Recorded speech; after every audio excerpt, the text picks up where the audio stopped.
Online दुनिया एक अजीब जगह है ना? जहां सिर्फ कुछ शब्द मतलब एक छोटा सा कमेंट भी सब कुछ बदल सकता है।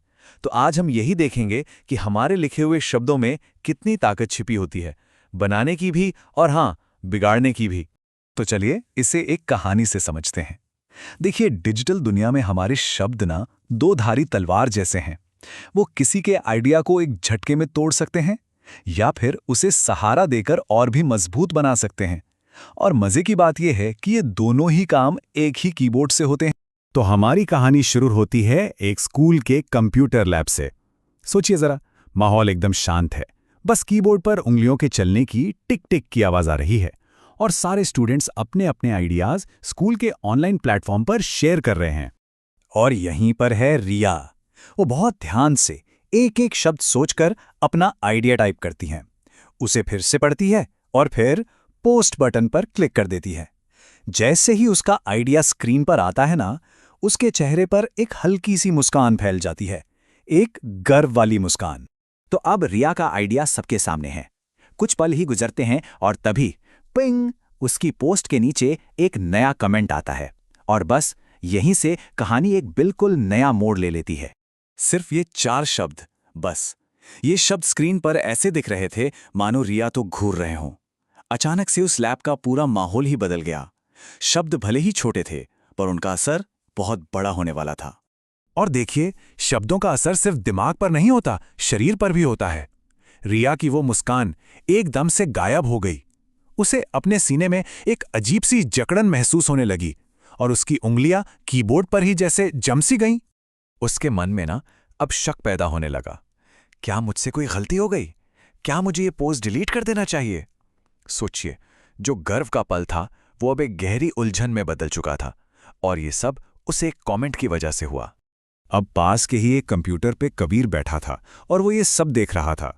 उसने रिया का चेहरा और उसकी चुप्पी सब नोटिस किया। जब उसने वो कमेंट पढ़ा तो उससे भी बहुत गुस्सा आया।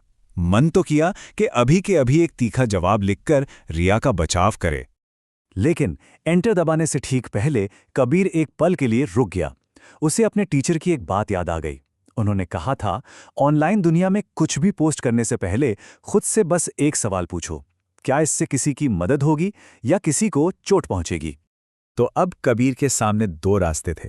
एक रास्ता था गुस्से का, टकराव का, जिससे बात और बिगड़ जाती, और दूसरा रास्ता था रुककर सोचने का, एक ऐसा जवाब देने का जो शायद इस बिगड़ती हुई बात को संभाल सकता था।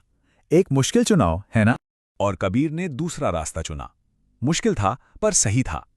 उसने तय किया कि वो इस बहस को और नहीं बढ़ाएगा, बल्कि वो तो इस पूरी बातचीत का रुख ही बदल देगा। और ये था कबीर का जवाब। उसने बड़े आराम से टाइप किया। ध्यान दीजिए, उसने न तो हमला किया न ही बचाव। उसने बस मदद का हाथ बढ़ाया। उसने एक आलोचना को एक मौके में बदल दिया। कबीर का ये कमेंट ना एक चिंगारी की तरह था। देखते ही देखते दूसरे स्टूडेंट्स भी इस बातचीत में जुड़ने लगे, अपने आइडियाज देने लगे। जहां कुछ देर पहले सिर्फ एक पर्सनल अटैक था, अब वहां मिलकर एक आइडिया को बेहतर बनाने की कोशिश हो रही थी। और सबसे अच्छी बात, रिया का जो कॉन्फिडेंस चला गया था वो धीरे धीरे वापस आने लगा। अब सेशन खत्म होने वाला था और टीचर बच्चों के पास आई। उन्होंने रिया की पोस्ट के नीचे हुई पूरी बातचीत को पढ़ा और उनके चेहरे पर एक सुकून भरी मुस्कान आ गई।